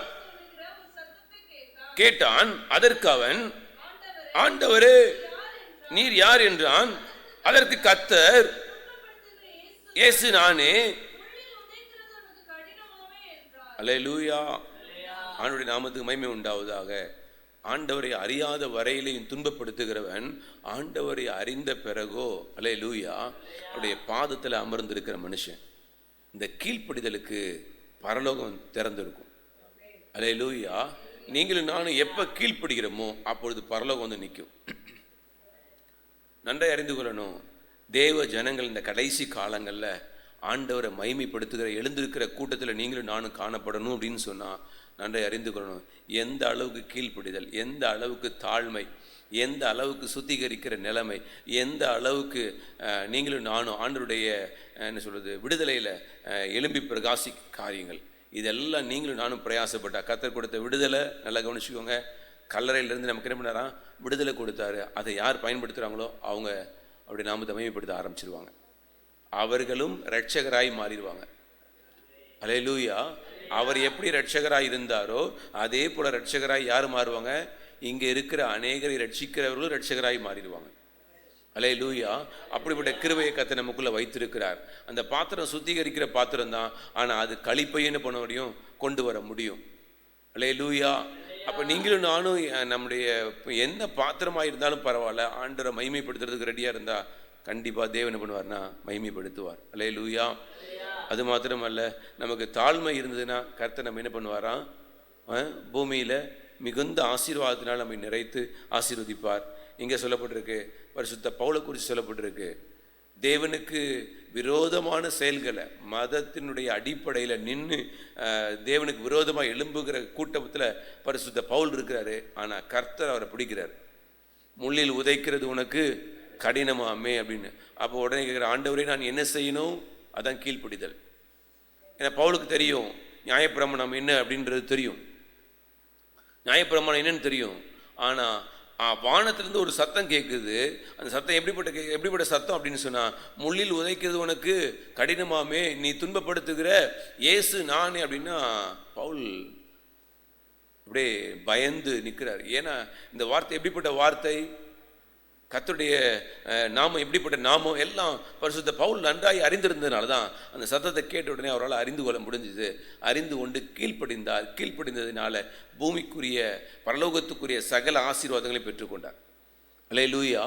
கடைசி வரையிலையும் விழாத, பின்மாற்றம் அடையாத ஒரு தேவ சபை யாருன்னா பவுல் தான். அல்லேலூயா. அப்படிப்பட்ட எழுதலுக்குரிய எழுந்திருக்கக்கூடிய, விழுந்து கிடந்த ஒரு மனுஷன் எழுந்திருக்கக்கூடிய ஒரு மேன்மை எதுன்னா கிறிஸ்துவின் நிமித்தம் பரிசுத்த பவுலுக்கு கிடைச்சது. அல்லேலூயா. இன்னைக்கு அநேகர் எழுந்திருந்தவங்க இன்னைக்கு விழுந்துகிட்டு இருக்கிறாங்க. இன்னைக்கு நம்ம அப்படிப்பட்ட கூட்டத்தில் இருந்துடக்கூடாது. நம்ம இன்னைக்கு எழுந்திருந்திருக்கோமா, பரிசுத்த பவுலை போட நம்முடைய வாழ்க்கை தொடர்ந்து ஓடிட்டே இருக்கணும். எது வரைக்கும்? கிறிஸ்துவை சந்திக்கிற வரையில். நம்ம எங்கேயும் நின்றவே கூடாது. எங்கேயோ ஆண்டவருடைய பார்வையில் நம்ம நின்றவே கூடாது, விழுந்துடவே கூடாது. நம்ம ஓட்ட எது? நான் எழுந்திருக்கிற கூட்டத்தில் நம்ம இருக்கிறோம், கடைசி வரைக்கும் ஓடிடணும். அல்லேலூயா. சங்கீதம் 96, சங்கீதம் 96 13 வசனத்தை வாசிக்கலாம். சங்கீதம் 96 13. அவர் வருகிறார், அவர் வருகிறார், அவர் பூமியை நியாயம் தீர்க்க வருகிறார். அவர் பூலோகத்தை நீதியோடும் ஜனங்களை சத்தியத்தோடும் நியாயம் தீர்ப்பார். அல்லேலூயா.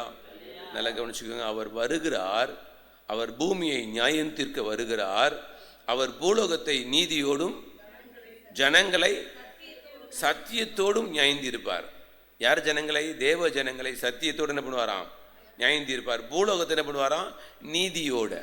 உலகத்தில் இருக்கிற ஜனங்களை நீதியோட நியாயம் தீர்ப்பார். உங்களை என்னையும் சத்தியத்தோடு நியாயம் தீர்ப்பார். அல்லேலூயா. அப்போ சத்தியத்திற்கு செவி சாய்த்து கொண்டிருக்கிற நீங்களும் நானும் மிகுந்த ஜாக்கிரதையோட அவருடைய வருகைக்கு ஆயத்தமாக இருப்போம். அப்படின்னா எழுந்திருக்கிற கூட்டத்தில் இருப்போம். இல்லை எனக்கு ஷார்ப்னஸே இல்லை, எதுலனாலும் என்ன பண்ணுவேன்? இறங்கி போவேன். அல்லேலூயா. என்னால் அனலாகவும் இருப்பேன், குளிராகவும் இருப்பேன், வெதுவெதுப்பாகவும் இருப்பேன். அப்படின்னா யாராலையும் என்ன பண்ண முடியாது? ஒன்றும் செய்ய முடியாது. இல்லை நான் அனலாக மாத்திரம்தான் இருப்பேன் அப்படின்னு இருந்தோம் அப்படின்னா நம்ம எழுந்திருக்கிற கூட்டத்தில் இருப்போம். கிறிஸ்துவின் நிமித்தம் நான் இடரல் அடையாத ஒரு மனுஷன். அல்லேலூயா. என் நிமித்தம் இடரல் அடையாது இருக்கிறவன் எவனோ அவன் பாக்கியவான். ஏன்னா வசனத்தை வாசிச்சா இடர மாட்டாங்க. நல்லா கவனிச்சுங்க. வசனத்தை வாசிச்சு என்ன பண்ண மாட்டாங்களா? ஆனால் இன்னைக்கு வசனத்தை பார்த்து என்ன பண்ணுறாங்க? அநேகர் இடறிட்டு இருக்கிறாங்க. ஆண்டவர் ஒன்றும் அப்படி ஒன்றும் என்ன பண்ணலை, சொல்லலை அப்படின்னு யாரும் சொல்லவே இல்லை. இன்னைக்கு அநேகர் சொல்லிட்டு இருக்காங்க, அப்படிலாம் பைபிளில் ஒன்றும் எழுதலை, இப்படிலாம் இருக்கணும்னு எழுதியிருக்கா? உங்களுடைய மனசாட்சியே உங்களை குற்றவாளி என்று தீர்க்குமானால் அப்போ யோசிக்கணும், என் மனசாட்சி என்ன சொல்லுது? அல்லேலூயா. என் மனசாட்சி மழுங்கி போயிருந்தா, சூடுண்ட உயிருடைய மாயத்தினாலே வஞ்சிக்கப்பட்டிருந்தா அதனுடைய வேதனை, அது வேதனை. ஆனால் ஒருவர் வருவார், அவர் எப்படி வருவாராம்?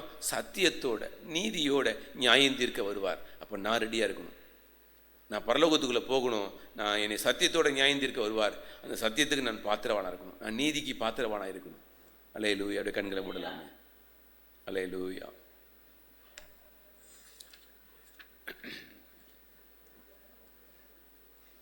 இஸ்ரவேலிலே அநேகர் விழுகிறதற்கும் எழுகிறதற்கும் விரோதமாக பேசப்படும் அடையாளமாவதற்கு இவர் நியமிக்கப்பட்டிருக்கிறார்.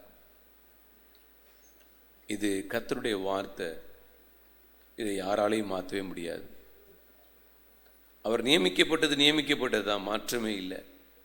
அவர் வந்தார், தன்னுடைய வேலைகளை செய்து அவர் கடந்து போயிட்டார். அற்புதமான தேவனுடைய பிள்ளைகளே, இந்த கடைசி காலங்களில் வாழ்ந்து கொண்டிருக்கிறோம். நான் விழுகிற கூட்டத்தில் இருக்கிறேன்னா அல்லது எழுந்திருக்கிற கூட்டத்தில் இருக்கிறேன்னா?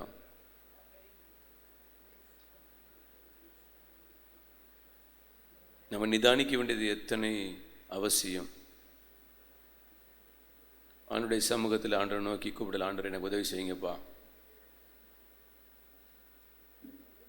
நான் எழுந்திருக்கிற கூட்டத்தில் நான் பரிசுத்த பவுலை போல எல்லாவற்றையும் தாண்டி நான் ஓடுகிறதற்கு எனக்கு கிருபை தாங்க. எல்லாவற்றையும் நான் ஜாக்கிரதையாய் ஓட எனக்கு கிருபை தாங்க.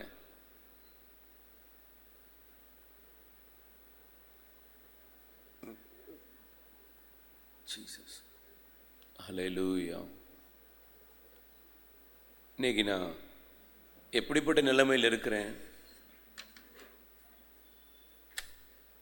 மன்னிக்க முடியாத, வஞ்சிக்கிற நிலைமையில், பூமிக்கு அடுத்தவைகளையே சிந்திக்கிற காரியம், இருமனம்,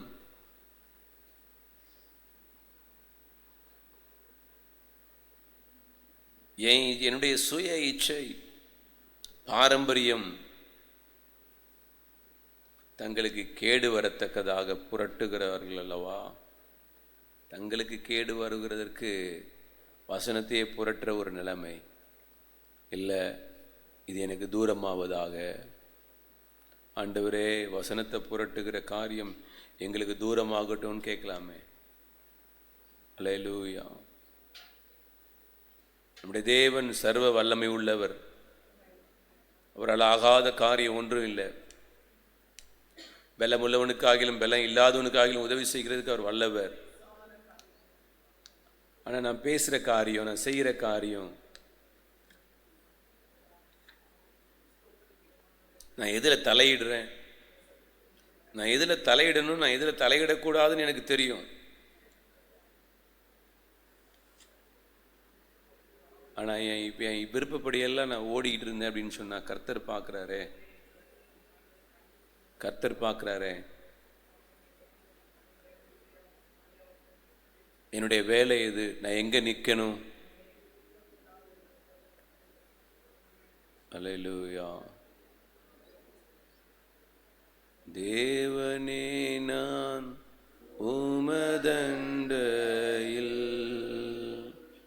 இன்னும் நெருங்கி சேர்வதே என் ஆவல். பூமியில் இன்னும் நெருங்கி சேர்வதே என் ஆவல். பூமியில் இன்னும் நெருங்கி சேர்வதே எங்களுடைய ஆவல். ஆண்டவரே, ஒரு விசையாய் இந்த காலை வேளையில் எங்களை மன்னிக்கும்படி நாங்கள் ஜெபிக்கிறோம். பவுல் வைராக்கியத்தில் ஓடின பொழுது அவரை தொட்டு அவரை திசை திருப்பினீரே, அதுபோல இந்த காலை வேளையில் எங்களையும் திசை திருப்பும்படி நாங்கள் ஜெபிக்கிறோம். எங்களையும் ஆண்டவரே தாழ்மை உள்ளவர்களாய் மாற்றுங்க, மன்னிக்கிறவங்களாய் எங்களை மாற்றுங்க, அநேகருடைய காயங்களை ஆற்றுகிறவர்களாய் மாற்றுங்க. ஆண்டவரே, காயப்படுத்தின நான் காயம் கட்டுகிறவனாக என்னை மாற்றுங்க.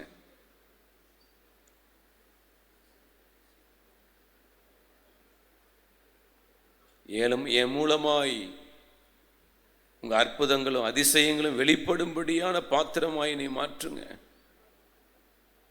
நான் எங்க போனாலும் நான் அற்புதமா இருக்கணும். இயேசு எங்கெல்லாம் போனாரோ அங்கெல்லாம் அற்புதம், அங்கெல்லாம் விடுதலை, அங்கெல்லாம் அதிசயம். கர்த்தாவே, அந்த காரியத்தை எங்கள் வாழ்க்கையில் நீங்கள் நடப்பிக்கும்படி உம்மை நோக்கி நாங்கள் ஸ்தோத்திரிக்கிறோம். கானானிய ஸ்திரியை போல தாழ்த்தி பூமிக்குரிய ஆசீர்வாதங்களை பெற்றுக்கொள்ள எங்களுக்கு கிருபை தாங்கப்பா.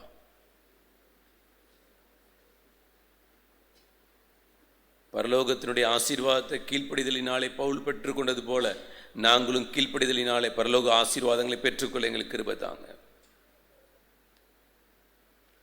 நல்ல பிதாவே, இந்த அற்புதமான வேலைக்காக உமக்கு ஸ்தோத்திரம். எங்களை நாங்கள் தாழ்த்துகிறோம். ஆண்டவரே, உங்கள் இரக்கமும் கிருபையும் தயவும் எங்கள் மேலே பெருகி இருக்கிறதுக்காக ஸ்தோத்திரம். இந்த கடைசி காலங்களில் விழுகிற கூட்டமும் எழுந்திருக்கிற கூட்டமும் ஆண்டவர் இந்த நாட்களில் காணப்படுது. நாங்கள் எழுந்திருக்கிற கூட்டத்தில் நாங்கள் காணப்பட ஆவியானவர் எங்களுக்கு உதவி செய்யும்படி நாங்கள் ஜெபிக்கிறோம்ப்பா. தடைகளை இயேசுவின் நாமத்தினாலே நாங்கள் உடைத்தெறிகிறோம். ஆவியானவருடைய அனுக்கிரகம் எங்கள் மேலே பெரிதாக எழும்பும்படி நாங்கள் ஜெபிக்கிறோம். ஆண்டவரே, உங்களுடைய கரத்தை எங்கள் மேலே வைத்து இந்த காலை வேளையில் நீங்கள் ஆசீர்வதிக்கும்படி நாங்கள் ஜெபிக்கிறோம்ப்பா. மனுஷன் அப்பத்தினால மாத்திரம் அல்ல, தேவனுடைய வாயிலிருந்து புறப்படுகிற ஒவ்வொரு வார்த்தையினாலும் பிழைப்பான்னு நீங்கள் சொன்னீங்களே, அந்த வார்த்தையினாலே எங்கள் ஜீவன் காக்கப்படுகிறதற்கு ஏதுவாக நாங்கள் நடக்க எங்களுக்கு கிருபை தாங்கப்பா. வந்த ஒவ்வொருவரையும் நீங்கள் பாருங்கள் ஆண்டவரே. உமக்கு ஊழியம் செய்கிறவர்களாய், அநேகரை ஆண்டவரே காயம் கட்டுகிறவர்களாய், அநேகருடைய வாழ்க்கையில் ஆண்டவரே அற்புதங்களாய் வெளிப்பட ஆவியானவர் கிருபை செய்யும்படி நாங்கள் ஜெபிக்கிறோம். உங்கள் கரம் ஆண்டவரே கிருபை இவர்கள் மூலமாய் வெளிப்படட்டும்பா. மார்க் 16:17 வாசிக்கிறோம், பிசாசுகளை துரத்துவார்கள், நவமான பாஷைகளை பேசுவார்கள், சர்ப்பங்களை எடுப்பார்கள், சாவுக்கு ஏதுவான யாதொன்றை குடித்தாலும் அது அவர்களை சேதப்படுத்தாது, வியாதியஸ்தர்கள் மேல் கைகளை வைப்பார்கள், அப்பொழுது அவர்கள் சொஸ்தமாவார்கள். ஆமாண்டு அந்த பாத்திரங்களை பயன்படுத்துங்க. எஜமானனுக்கு உபயோகமான பாத்திரமா நாங்கள் மாற எங்களுக்கு கிருபை தாங்க. ஆண்டவரே, நாங்கள் படிக்கலை, நான் எங்கிட்ட பணம் இல்லை, எங்கிட்ட அது குறைவு இது குறைவு, எந்த குறைவாக இருந்தாலும் பயன்படுத்துகிற கர்த்தர் பெரியவர் என்கிறத நாங்கள் அறிந்து கொள்ள உதவி செய்யுங்க. நாங்கள் அறிந்து கொள்ள உதவி செய்யுங்க. உங்கள் மகத்துவத்தை அறிந்து கொள்ள எங்களுக்கு கிருபை தாங்க. என்னால் அல்ல, எனக்குள்ளே இருக்கிறவரால் எல்லாம் ஆகும் என்கிறத நான் அறிந்து கொள்ள விசுவாசிக்க எங்களுக்கு கிருபை தாங்க. என்னை பலப்படுத்துகிற கிறிஸ்துவினாலே எல்லாவற்றையும் செய்ய எனக்கு பலனுண்டு என்று எழும்ப எங்களுக்கு கிருபை தாங்கப்பா. இந்த கடைசி காலத்தில் ஆண்டவரே, எங்களுடைய பலத்தை நாங்கள் நம்பி ஓடாதபடிக்கு, எங்களுடைய சுய பலத்தை நம்பி நாங்கள் பிரயாசப்படாதபடிக்கு ஆண்டவரே, நாங்கள் உண்மையே முழுமையாய் நம்பி ஓட எங்களுக்கு கிருபை தாங்க. கர்த்தாவே, எங்களை நாங்கள் தாழ்த்துகிறோம்ப்பா. ஆண்டவரே, ஸ்தோத்திரிக்கிறோம். எல்லா ஆண்டவரே கனமும் ஆண்டவரே மகிமையும், கனமும் மகிமையும் புகழ்ச்சியும் உமக்கு ஒருவருக்கே நாங்கள் செலுத்துகிறோம். இயேசு கிறிஸ்து மூலம் ஜெபிக்கிறோம் பிதாவே, ஆமேன். என் ஆத்துமாவே கர்த்தரை ஸ்தோத்திரி, என் முழு உள்ளமே பரிசுத்த நாமத்தை என் ஆத்துமாவே கர்த்தரை, கர்த்தர் செய்த சகல வாலை மறவாதே. ஆமென். நம்முடைய கர்த்தராகிய இயேசு கிறிஸ்துவின் கிருபையும் பிதாவாகிய தேவனுடைய அன்பும் பரிசுத்த ஆவியானுடைய அந்யோன்ய ஐக்கியமும் நம் அனைவரோடு பரிசுத்தவான்களோடும் இன்றும் என்றும் அவருடைய வருகை பிறந்திருப்பதாக. ஆமென். அல்லேலூயா, அல்லேலூயா, அல்லேலூயா. ஆண்டவர் உங்களை ஆசீர்வதிப்பார். Praise the Lord. Praise the Lord.